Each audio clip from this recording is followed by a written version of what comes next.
Nek nang wong awakmu dakwah tapi nang Gusti Allah doa. Nyeluk, nek nang Gusti Allah nyeluk tak gak? Nek doa itu kan nyeluk atau uka aku nyeluk awakmu.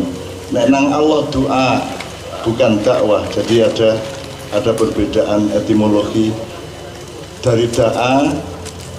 Ya ta'u bisa dakwatan bisa doa. Bisa doa. Jadi kata itu begitu fungsinya berbeda dia bunyinya juga berbeda. Ini saya sinau ya.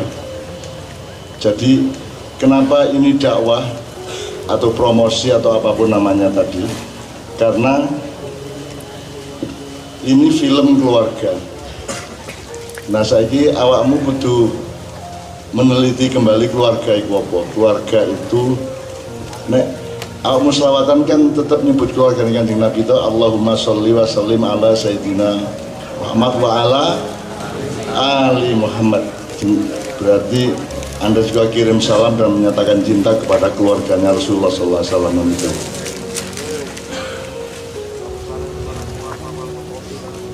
Terus keluarga itu apa rek? Aku njaluk situk sebutan benda yang tidak berkeluarga. Situk sebutan. Berkeluarga itu apa? Keluarga itu artinya kan satu rangkaian, satu kumpulan fungsi makhluk dan fungsi yang bekerja bersama-sama, bekerja dalam yang berperan dalam kebersamaan. Jadi misalnya sepeda apa rek?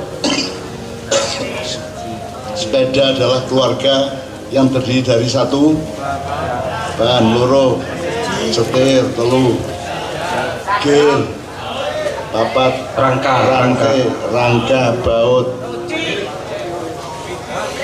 pentil aja salah pentil ya, pentil, pemenang. Jadi pentile gak ono iso mlaku tegak sepeda. Bisa ditumpaki tagane kana pentile. Jadi itu yang namanya latah takir mandunaka falikuli syai'in mazia. Jangan bandingkan pentil karo ruji. Masih ruji ketoke atos dawa tajem, tapi dia juga tidak bisa apa-apa kalau gak ono pentil. Jadi pentil meskipun lunak, kecil, bolong, dia tidak berarti tidak berfungsi. Jadi semua dalam keluarga itu di kalimatnya Mbak Fia tadi kan ada saling menguatkan, saling memaafkan. Jadi ban, rudo, pelke itu saling menguatkan satu sama lain. Ya sudu ba'duhum ba'do. Nah makanya semua muslim itu harus sekeluarga. Jadi nek di zaman Orba keluarga itu diasosiasikan ke nepotisme. Jadi pemerintahan dan modal dipek dewe oleh sebuah keluarga. Dulu keluarga Bung Karno, kemudian keluarga Pak Harto, kemudian saiki akeh keluarga-keluarga yang memanfaatkan kekuasaan dan modal nasional.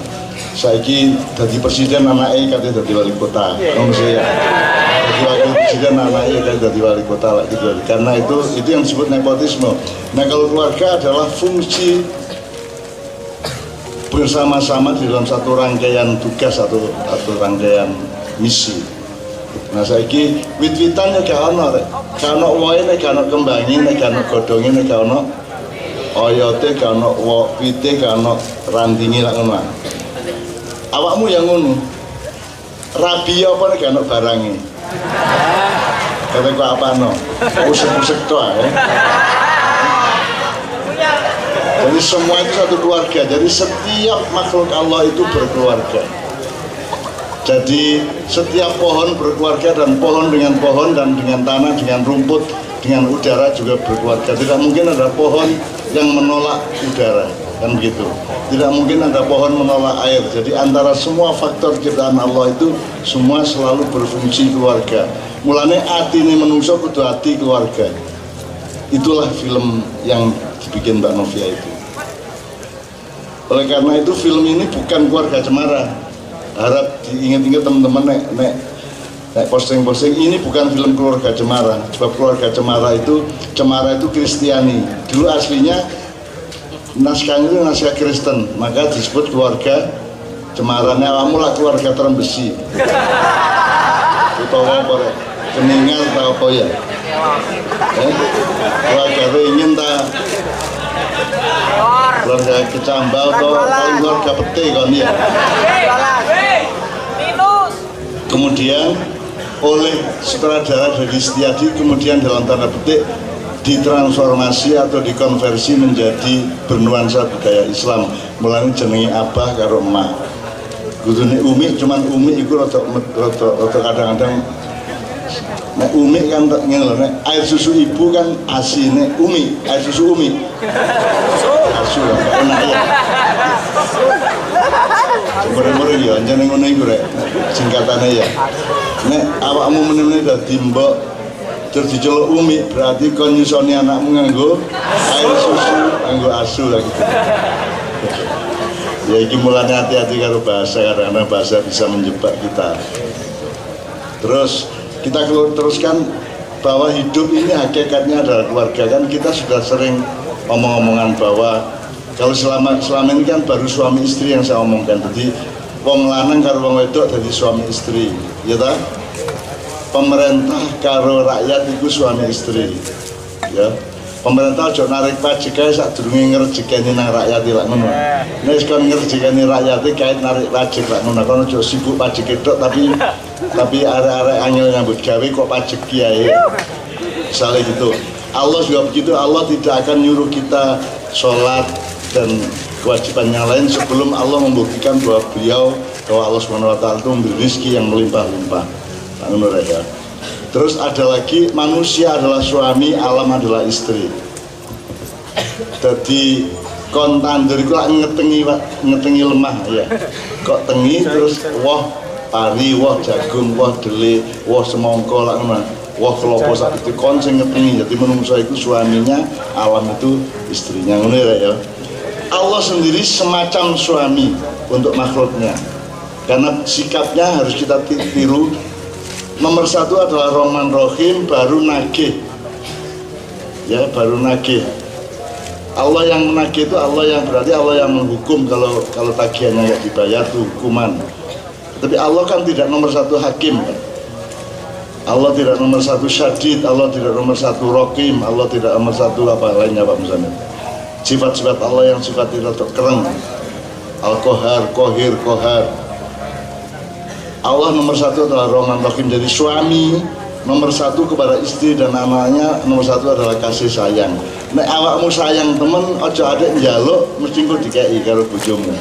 Mas, kok mumpun suwe sampean mboten njaluk. Ngono ya, ojo kuwatir. Kon gak perlu njaluk mesti dikei. Makanya orang yang bermurah hati, orang yang hatinya penuh cinta kepada sesamanya, maka Allah akan mencintai dia dan akan memberi kemurahan-kemurahan kepada dia. Dan itu contohnya sangat banyak. Kiai Kanjeng itu hidupnya berdasarkan rumus-rumus seperti itu selama ini. Maka Allah ngekei penggawean gak leren-leren sampai saiki. Besok malam kita di Bojonegoro ya toh.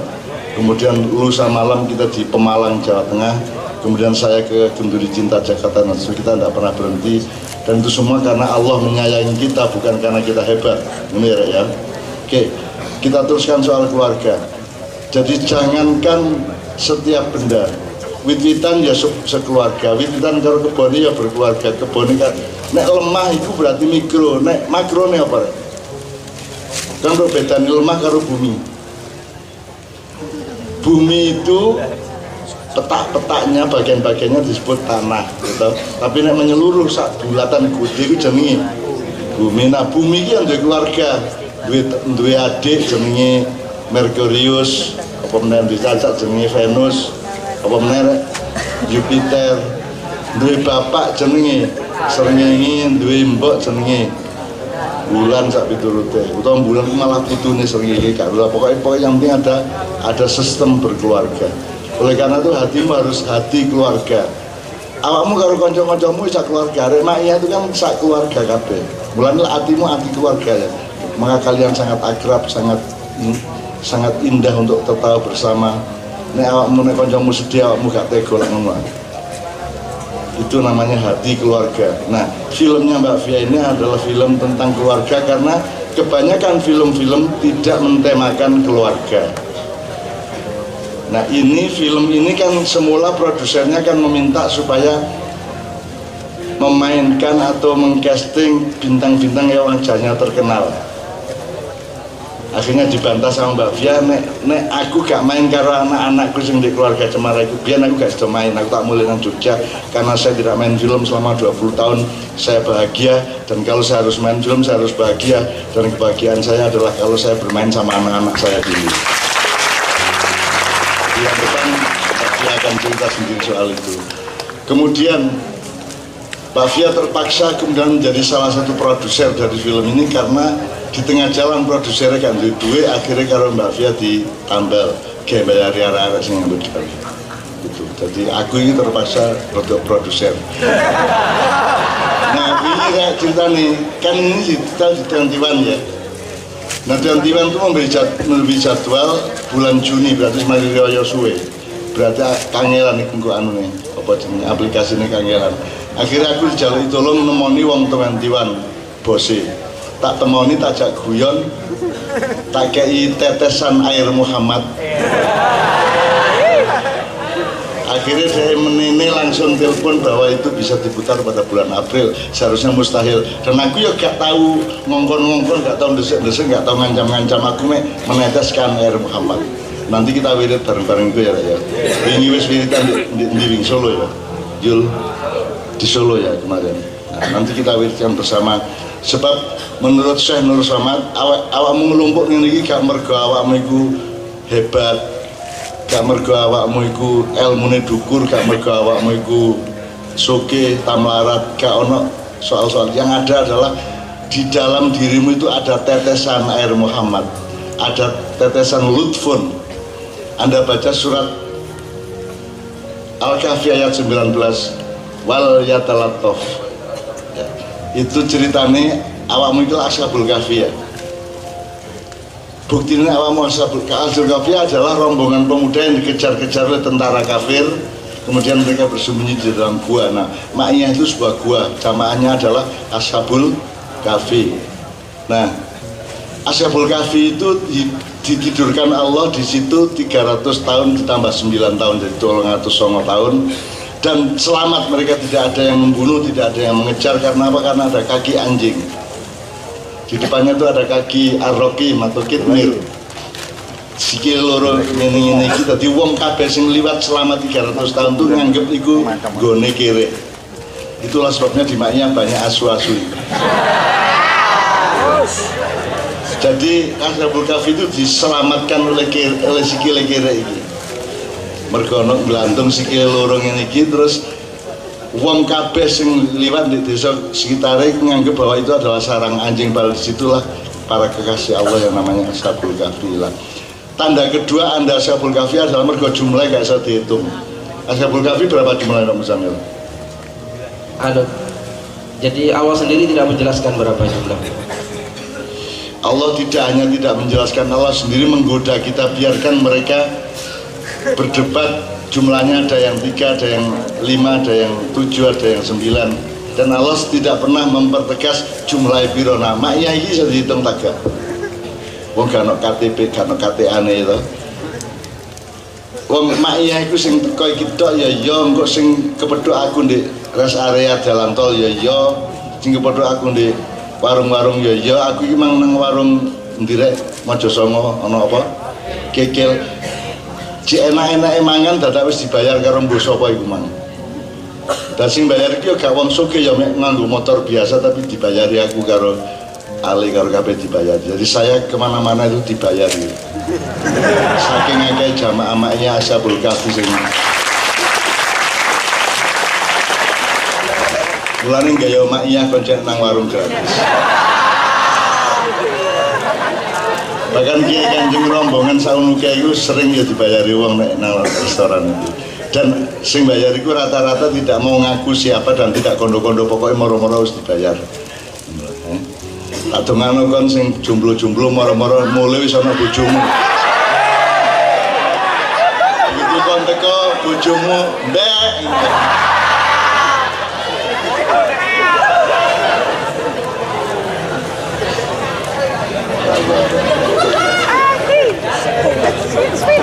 Oke, teman sekalian, tutup nanti gimana?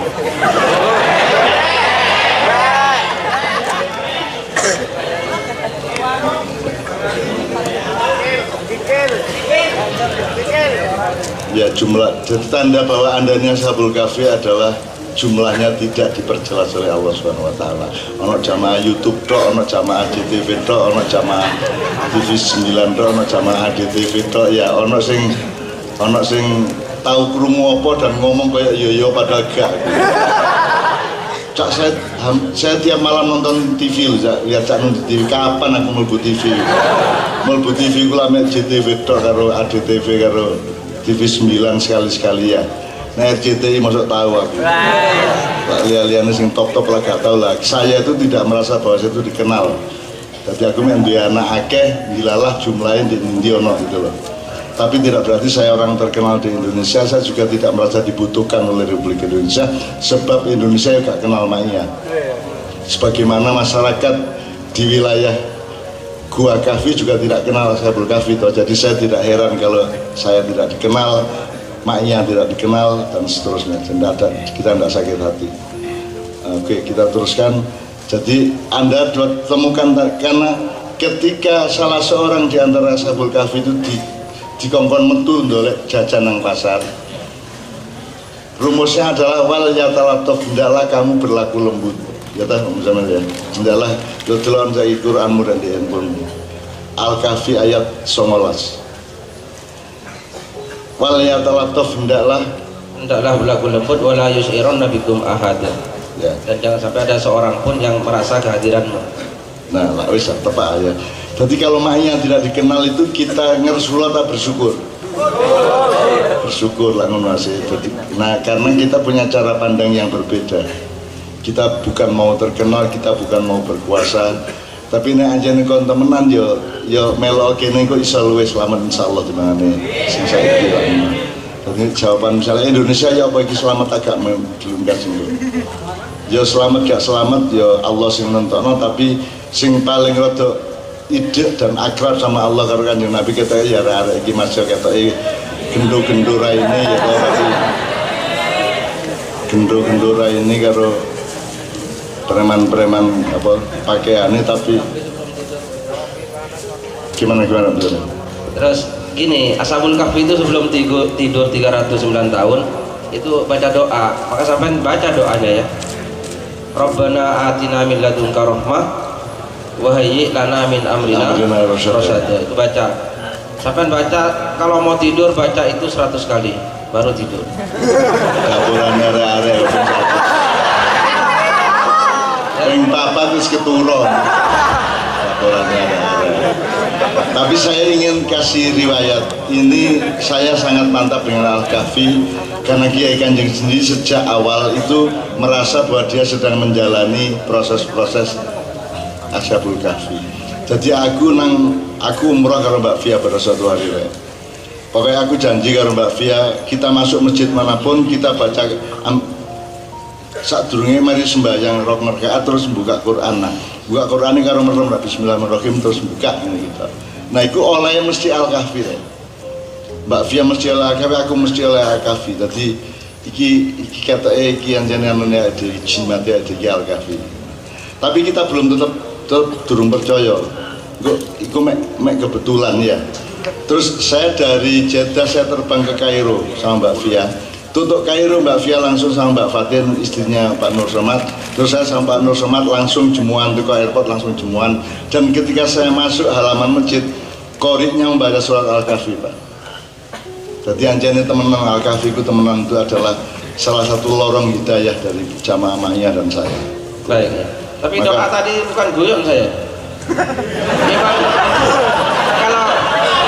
kalau sampai ingin ada sesuatu dalam hidupnya ya, sesuatu dalam hidupnya yang tidak sampai duga-duga, lakukan itu.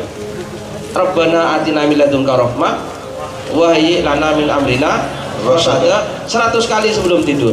Terus tidur sampai. Ya, serius. Istiqomah ini sungguhan.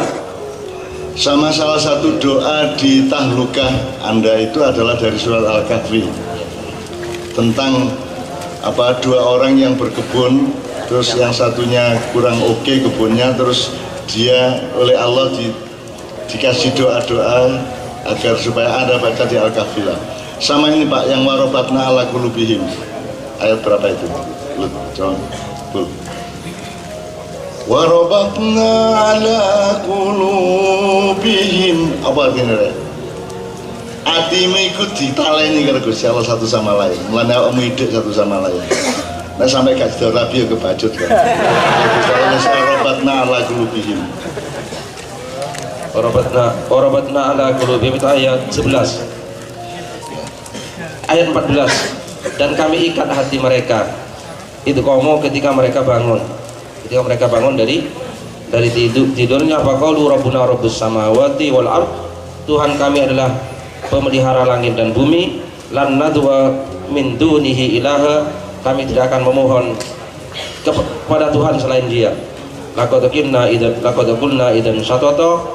Kalau kami memanggil atau menyeru Tuhan selain Dia, berarti kami telah melakukan perkataan yang sungguh dusta, bohong, ya, atau sia-sia. Jelas ya Mas ya. Jadi banyak sekali hubungan kontekstual antara ayat-ayat Al-Kahfi dengan apa yang Anda alami di Ma'iyah. Kemudian saya minta ayat 5 atau 6, saya lupa Pak Musanir, yang fala'allaka bakhi'un nafsaka ala atharihim. Ayat 6, fala'allaka bakhi'un nafsaka ala atharihim illam yu'minu bihadzal hadithi asafa. Maka boleh jadi kamu akan membunuh dirimu setelah mereka, karena jika mereka tidak beriman dengan pembicaraan ini atau ayat Al-Quran ini, asafa karena merasa sedih. Ini kepada Nabi Muhammad. Jadi Rasulullah itu dielingna karo Gusti Allah. Masih kafir-kafir gak dungan kon-kon iku dadik terus ngersullah terus sampai bunuh diri ngono. Ya. Makanya namanya sejak awal kan kita pandai bergembira, pandai bersyukur, pandai guyon, karena kita tidak akan baghiun nafsaka ala atharihim. Jadi gak dididik ngersullah, dididik nangis, dididik gembeng gitu ya. Jadi jamaahnya adalah jamaah non gembeng ngono ya.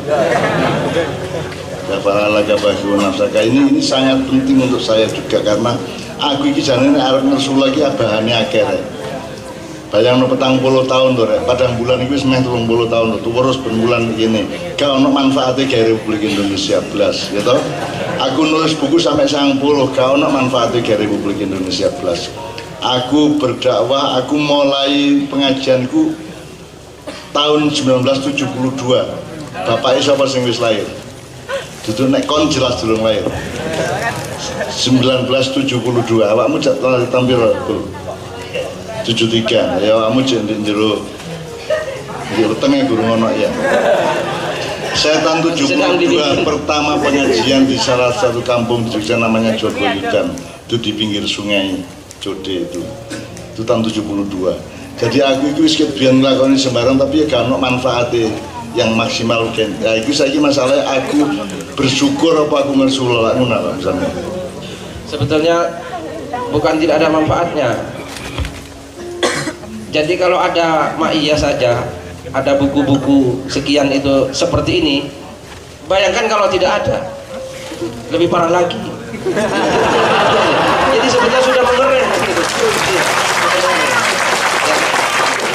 Jadi kehadiran Ma'iyah ini sudah mengerem beberapa hal yang mestinya terjadi, akhirnya tidak terjadi. Gitu. Iya, jadi kan tergantung cara pandang mana ya, tergantung sabrang atau berarti sekarang cara pandangnya ya apa. Jadi nek awakmu ngene lho, awakmu iki wis gawe gula 2 kuintal, tapi sing njupuk gula mek sak warung paling pol 2 kilo enteke ya. Awakmu getun sing 2 kuintal 99 kilogram kan gunane. Menurut sing ana gunane sing digawe mek sak kilogram ya. Jadi nek awakmu ndeloke iku 1 kilogram dari 300 kilogram awakmu gelo. Tapi nek awakmu ndeloke dari sudut lain koyo Pak Muzammil, bayangno nek gak ono gula blas.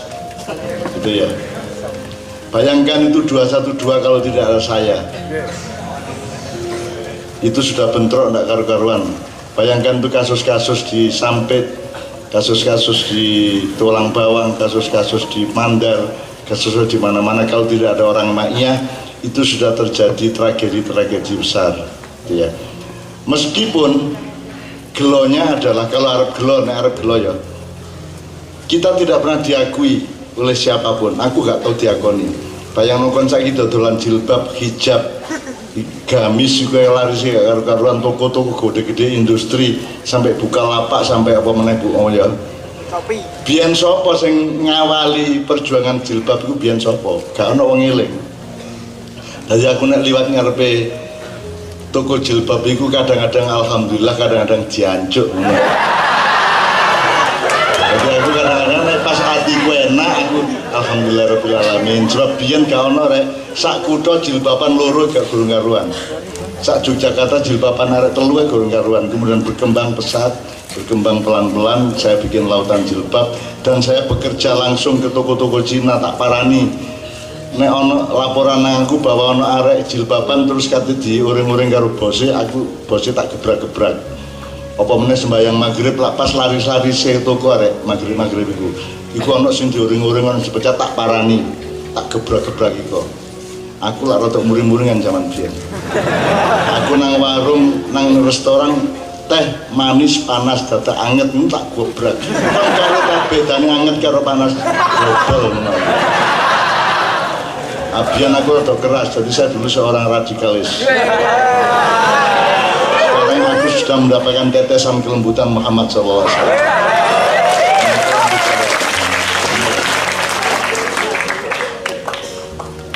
Oke, jadi kembali ke soal keluarga. Nanti bulan depan insya Allah Kiai Kanjeng dan Mbak Fia akan hadir di sini. Ya. Terus biar Mbak Fia menjelaskan semuanya, karena kalau tidak Mbak Fia tampil pada momentum tertentu untuk menjadi produser juga, maka anak-anak yang kerja kamera, lighting dan sebagainya tidak mendapatkan gaji.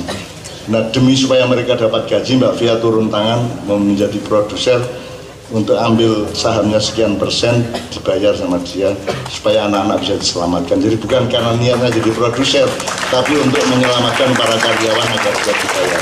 Ini ya.